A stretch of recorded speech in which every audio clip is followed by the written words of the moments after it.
खबरों के निष्पक्ष विश्लेषण के लिए सब्सक्राइब करें Jantantra TV and press the bell icon. Never miss any update.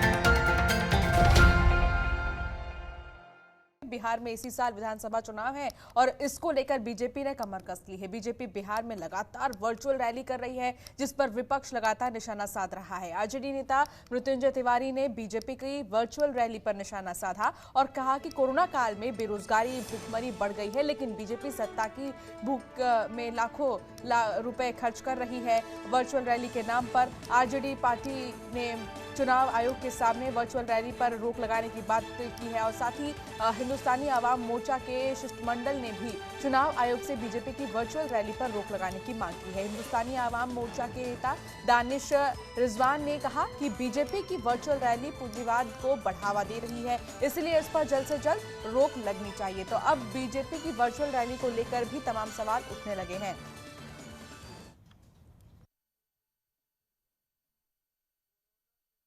काल में गरीब परेशान है, मजदूर परेशान है, कितने लोगों की रोजगार चली गई, महंगाई की मार ऊपर से अलग है और ये वर्चुअल रैली में बीजेपी पानी की तरफ पैसे बहा रही है।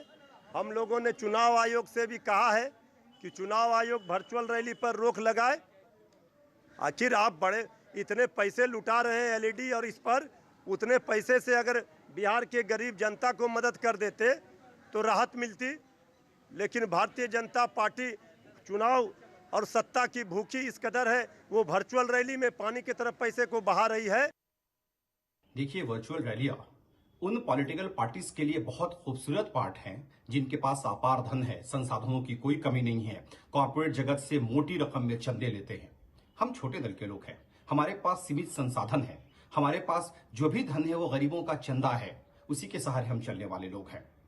ऐसी स्थिति में इलेक्शन कमीशन ऑफ इंडिया की जवाबदेही बनती है कि इलेक्शन में सबको बराबरी का हक मिले और वर्चुअल रैलियों से बड़े राजनीतिक दलों को तो मदद मिल जा रही है, लेकिन हम छोटे राजनीतिक दल जो है वो जनता के बीच में नहीं जा पा रहे हैं।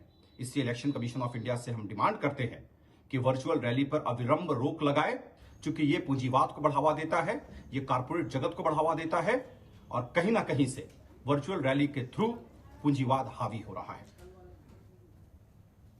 तो बिहार में विधानसभा चुनाव को देखते हुए बीजेपी की वर्चुअल रैली पर तमाम विपक्षी पार्टियां सवाल उठा रही हैं। इस पर बीजेपी ने विपक्ष पर हमला भी बोला है। बीजेपी प्रवक्ता निखिल आनंद ने कहा कि इस कोरोना काल में वर्चुअल माध्यम ही जनता के बीच जाने का सबसे आसान तरीका है और सुरक्षित साधन है। वर्चुअल रैली में अधिक पैसा खर्च करने की बात बेबुनियाद है। सुनिए।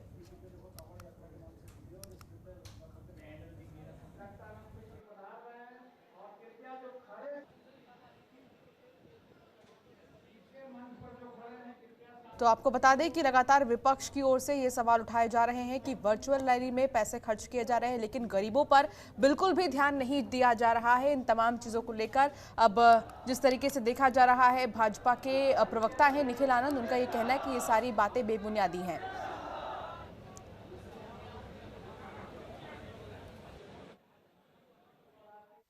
देखिए, जो विपक्ष के लोग जो वर्चुअल रैली पर सवाल उठा रहे हैं, विरोध कर रहे हैं, वो उनका मानसिक दिवालियापन है। आज के इस टेक्नोलॉजी एज में वर्चुअल माध्यम या ऑनलाइन इंटरैक्शन कम्युनिकेशन का माध्यम सबसे सस्ता, सुलभ, सुरक्षित और कोरोना के दौर में सबसे बढ़िया माध्यम है जिससे आप कार्यकर्ताओं से और लोगों से संवाद कर सकते हैं। लेकिन जिस तरीके से आरजेडी के लोग विरोध कर रहे हैं, ये तो एक दुखद पहलू है। क्या ये लोग ट्विटर, फेसबुक पे नहीं है? ये ऑनलाइन लाइव कम्युनिकेशन करना, इसमें कौन सा खर्च है? और आरजेडी के नेता तेजस्वी यादव खुद ट्विटर पे और फेसबुक पे कम्युनिकेट करते हैं। तो लगातार देखा जा रहा है कि वर्चुअल रैली को लेकर विपक्षी पार्टियों का ये कहना है कि तमाम पैसे खर्च किए जा रहे हैं वर्चुअल रैली पर, लेकिन गरीबों का ध्यान सरकार नहीं दे रही है। श्रीकांत प्रत्युष हमारे साथ लगातार बने हैं। श्रीकांत, अब लगातार जिस तरीके से हम देख रहे थे आरोप और प्रत्यारोप के दौर में, जहां गरीबों का मुद्दा उठाया जा रहा था, मजदूरों का मुद्दा उठाया जा रहा था, साथ ही साथ पलायन का मुद्दा उठाया जा रहा था, अब वर्चुअल रैली को लेकर भी यहाँ पर तमाम आरोप और प्रत्यारोप का दौर शुरू हो गया है। ये कहना है लगातार विपक्षी पार्टियों की तरफ से कि आरजेडी और खासतौर पर हम पार्टी की तरफ से कि इतने पैसे खर्च किए जा रहे हैं वर्चुअल रैली में, इससे अच्छा किसी गरीबों को ही दे देते। तो वहीं बीजेपी का ये कहना है कि यह आसान साधन है और सुरक्षित साधन है, इसलिए हम वर्चुअल रैली के जरिए जनता से जुड़ रहे हैं।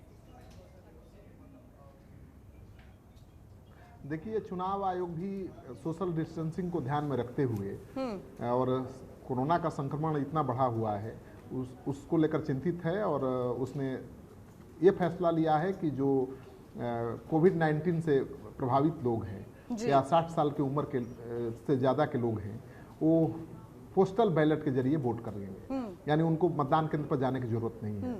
तो जहां चुनाव आयोग खुद कोशिश कर रहा है कि फिजिकली कोई नहीं जाए चुनाव मतदान केंद्र पर, पोस्टल बैलेट के जरिए वोट करे, चुनाव आयोग भला डिजिटल रैली पर रोक कैसे लगा देगा।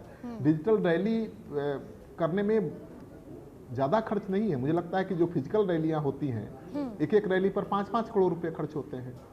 डिजिटल रैली में कौन सा ज़्यादा खर्च हो सकता है। एक बार व्यवस्था आपने कर लिया तो उसी व्यवस्था के जरिए आप डिजिटल रैली सैकड़ों कर सकते हैं, हर रोज 10-20 सभाएं कर सकते हैं एक जगह से बैठकर नेता।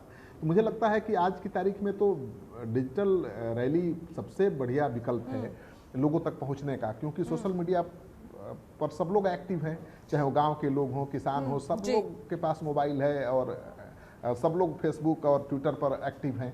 तो मुझे लगता है कि ये बहाना है। आपत्ति विपक्षी को एलईडी स्क्रीन से श्रीकांत की एलईडी स्क्रीन खरीदे जा रहे हैं, 72,000 से ज्यादा खरीदे जा रहे हैं, ये पैसे गरीबों को दे देते, उनका ये कहना है। सवाल यही है कि ये पैसे जो खर्च किए जा रहे हैं, क्यों ना उसकी कोई एक अच्छी योजना तैयार कर दी जाए, ये तमाम चीजें विपक्षी पार्टी का कहना है।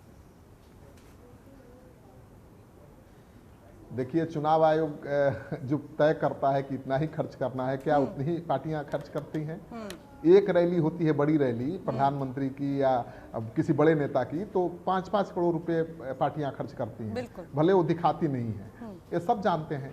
तो मुझे लगता है कि जो फिजिकल रैली होती है उससे तो ज़्यादा कम ही खर्चा होगा वर्चुअल रैली में। और अभी तो संक्रमण का खतरा इतना ज़्यादा है कि आप फिजिकल रैली कर भी नहीं सकते हैं। कैसे करेंगे आप? किसी रैली में लाखों लोग आते हैं, अगर लाखों लोग आ जाएं तो फिजिकल डिस्टेंसिंग का पालन कैसे होगा? अगर कोई मास्क नहीं पहना है उसको आप नियंत्रित कैसे करेंगे?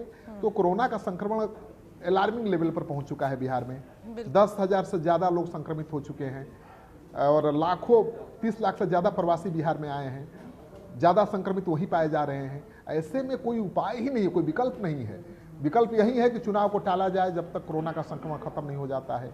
लेकिन चुनाव आयोग की जो तैयारी है उसको देखते हुए साफ है कि जो तय तारीख है, जो समय है, उसी समय पर बिहार विधानसभा का चुनाव कराने का मन बना चुका है चुनाव आयोग। तो चुनाव आयोग ने तो सरकार को लिस्ट भी भेज दी है कि अधिकारियों का तबादला करिए, जो 3 साल से ज्यादा दिनों से एक जगह पर है उसको हटाइए, यानी चुनाव को ध्यान में रखते हुए तबादले भी होने लगे हैं। तो पार्टियां ही तैयारियां हर तरफ से की जा रही है बिहार विधानसभा चुनाव के मद्देनजर। श्रीकांत, आप बिल्कुल महत्वपूर्ण जानकारी दर्शकों को दे रहे हैं, बहुत बहुत शुक्रिया श्रीकांत इस तमाम बातचीत के लिए।